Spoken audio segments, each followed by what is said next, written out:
Pod cost کے اس حصے میں ہم آج بات کریں گے اردو کے ایک عظیم شاعر کے بارے میں۔ آج کے شاعر ہیں امانت لکھنوی۔ 1815 میں لکھنؤ میں پیدا ہوئے امانت لکھنوی کا اصل نام ہے آغا حسن۔ بوسا آنکھوں کا جو مانگا تو وہ ہنس کر بولے، بوسا آنکھوں کا جو مانگا تو وہ ہنس کر بولے، دیکھ لو دور سے کھانے کے یہ بادام نہیں۔ امانت لکھنوی نے اردو کا پہلا عام ڈرامہ لکھ کر ادب کی تاریخ میں اپنا نام ہمیشہ کے لیے لکھوا لیا، لیکن انہوں نے باقی قسموں جیسے واسوخت اور مرثیہ میں بھی بہت کام کیا، مگر جو مشہوری اور مقبولیت انہوں نے ڈرامے سے پائی اس کا کوئی جواب نہیں۔ سانولے تن پہ قبا ہے جو تیرے بھاری ہے، سانولے تن پہ قبا ہے جو تیرے بھاری ہے، لالا کہتا ہے چمن میں کہ یہ گردھاری ہے۔ ان کے باپ دادا ایران سے لکھنؤ آئے تھے۔ ان کے والد کا نام میر آغا علی رضوی تھا۔ ایک بیماری کے بعد ان کی بولنے کی طاقت چلی گئی۔ اسی حال میں وہ مقامات مقدسہ کی زیارت کو عراق گئے۔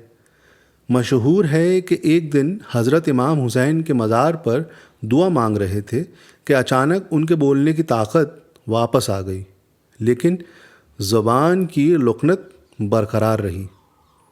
ہے گنگ زباں کبھی کبھی الکن ہے گنگ زباں کبھی کبھی الکن ہے، گویا کہ ازل سے ناطقہ دشمن ہے۔ امانت کو 15 برس کی عمر میں شاعری کا شوق پیدا ہوا اور وہ میاں دلگیر کے شاگرد بن گئے۔ استاد نے امانت تخلص رکھا۔ شروع میں صرف نوحے اور سلام کہتے تھے، بعد میں غزلیں کہنا بھی شروع کر دیا۔ کبھی ایک لفظ کے 2 معنی ہوتے ہیں، جن میں کبھی ایک مطلب ہوتا ہے کبھی دونوں۔ اس کی مثال امانت کے کلام میں یوں ملتی ہے: پنکھا غیر اس کو ہلائیں گے اڑی ہے یہ خبر، پنکھا غیر اس کو ہلائیں گے اڑی ہے یہ خبر، محنتیں آج ہوا خواہوں کی برباد ہیں سب۔ اردو ادب کی کسی بھی گفتگو میں جب کبھی ڈرامے کی ترقی یا لکھنؤ کی شعری زبان کی بحث چھڑے گی تو وہ امانت کے ذکر سے خالی نہیں ہوگی۔ 1858 میں انہوں نے لکھنؤ میں ہی وفات پائی۔ جی چاہتا ہے سان قدرت پہ ہوں نثار، جی چاہتا ہے سان قدرت پہ ہوں نثار، بت کو بٹھا کے سامنے یاد خدا کروں۔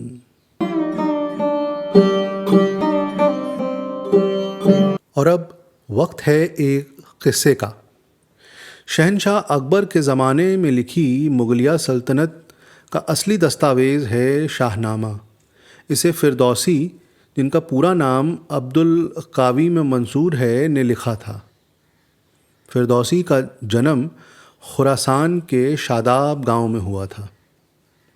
تو قصہ یوں ہے کہ قنوج کے راجا نے لگاتار 10 راتوں تک 10 سپنے دیکھے۔ 10 سپنے دیکھ کر وہ بہت پس و پیش میں پڑا۔ جب کچھ بھی سمجھ میں نہ آیا تو اس نے اپنے دربار میں ایک بہت ہی ودوان تپسوی مہرام کو بلوایا اور 10 سپنے سنائے۔ پہلا سپنا: ایک بڑی عمارت تھی محل کی طرح، پر اس کا دروازہ بہت چھوٹا تھا۔ اس پتلے دروازے میں ایک بہت بڑا اور مرخنا ہاتھی پھنسا ہوا تھا، پر وہ بڑا سا ہاتھی اس دروازے سے بڑے آرام سے نکل آیا۔ صرف اس کی سونڈ بھیتر ٹوٹ کر رہ گئی، بس پھر صبح ہو گئی۔ دوسرا سپنا یوں تھا: وہی محل تھا اور میں اس میں رہ گیا تھا کہ میری موت ہو گئی۔ مجھے ہٹا کر ایک طرف کر دیا گیا اور ایک نیا راجا سنگھاسن پر بیٹھ گیا۔ اس کا مکٹ ہیروں سا چمک رہا تھا، بس پھر صبح ہو گئی۔ تیسرا سپنا یوں تھا کہ کپڑے کی ایک بہت بڑی سفید چادر تھی، اسے 4 کونوں میں 4 آدمی پکڑے ہوئے اپنی اپنی طرف کھینچ رہے تھے۔ کھینچتے کھینچتے ان کے چہرے نیلے پڑ گئے، پر کپڑے کی وہ چادر نہیں پھٹی۔ بس پھر صبح ہو گئی۔ چوتھا سپنا یہ تھا کہ ایک پتلی سی ندی کے پاس ایک بہت پیاسا آدمی کھڑا تھا۔ اسے پیاسا دیکھ کر ندی کی ایک مچھلی نکلی، اوپر اچھلی اور اس پر اس نے پانی ڈال دیا۔ آدمی نے یہ دیکھا تو اچھل کر سوکھی جگہ میں کھڑا ہو گیا۔ پانی بہہ کر اس کے پاس پہنچا، پر وہ پیاسا آدمی بھاگنے لگا۔ پانی اس کے پیچھے پیچھے بہتا رہا۔ بس پھر آنکھ کھل گئی۔ پانچواں سپنا، ایک شہر تھا جس کے رہنے والے سب کے سب اندھے تھے، پر کوئی پریشان نظر نہیں آتا تھا۔ شہر میں خوب تجارت اور کام دھام چل رہا تھا۔ بس پھر آنکھ کھل گئی۔ چھٹا سپنا، ایک شہر دیکھا جس میں سب بیمار تھے۔ ایک تندرست آدمی وہاں کہیں سے آیا اور وہ بیماروں سے تندرست رہنے کی دوا پوچھتا پھرتا رہا۔ بس پھر آنکھ کھل گئی۔ ساتواں سپنا، ایک گھوڑا تھا جس کے 4 پاؤں پر 2 سر تھے۔ وہ میدان میں خوب گھاس چر رہا تھا، پر اس کے پیچھے فارغ ہونے کا راستہ نہیں تھا۔ بس پھر آنکھ کھل گئی۔ 8واں سپنا یوں تھا کہ 3 گھڑے رکھے تھے، 2 لبالب پانی سے بھرے تھے، ایک خالی تھا۔ 2 آدمی اس میں بھر بھر کر پانی ڈال رہے تھے، پر نہ تو بھرے گھڑوں کا پانی پھیلتا تھا، نہ خالی گھڑے میں نمی آتی تھی۔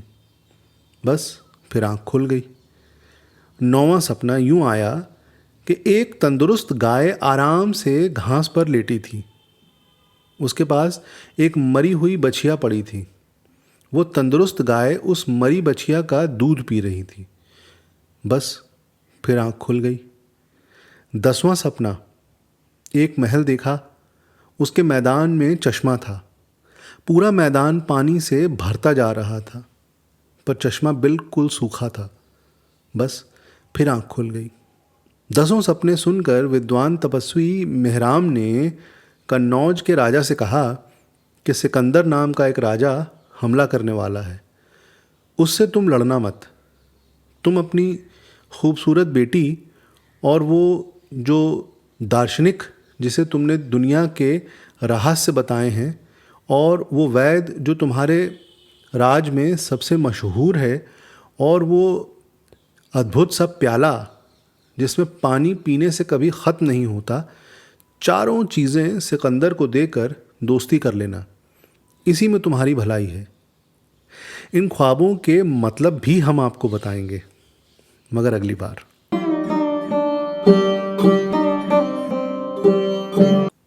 اب ایک لطیفہ سنیے۔ عبدالحمید عدم کو کسی صاحب نے ایک بار جوش سے ملوایا۔ آپ عدم ہیں۔ عدم کافی تن و توش کے آدمی تھے۔ جوش نے ان کے ڈیل ڈول کو بغور دیکھا اور کہنے لگے، عدم یہ ہے تو وجود کیا ہوگا؟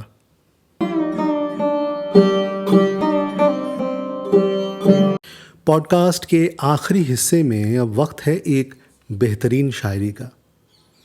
آج کے شاعر ہیں انشاء اللہ خان انشا۔ ان کی ایک غزل پیش ہے، ملاحظہ ہو۔ اچھا جو خفا ہم سے ہو تو میں صنم اچھا، اچھا جو خفا ہم سے ہو تو میں صنم اچھا، لو ہم بھی نہ بولیں گے خدا کی قسم اچھا۔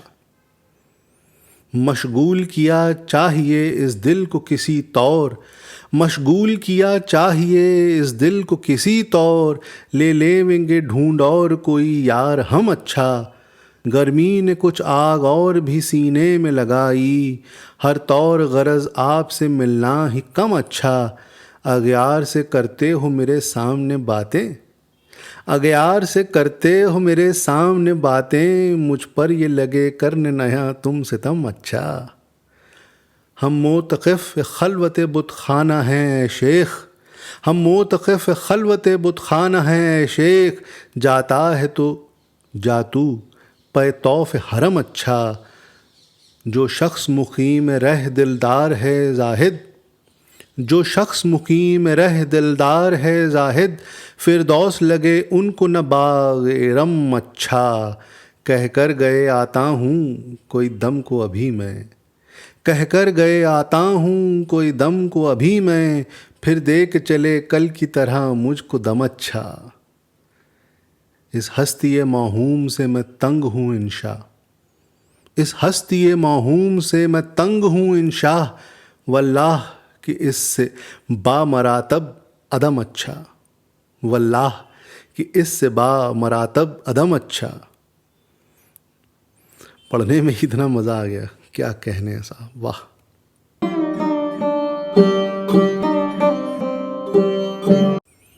موقع پہ شعر۔ آج کا شعر تبسم اور کلی پہ ہے۔ ایک ہی تبسم ہے ہر کلی کے حصے میں، ایک ہی تبسم ہے ہر کلی کے حصے میں، ایک ہی تبسم کو ہر کلی ترستی ہے۔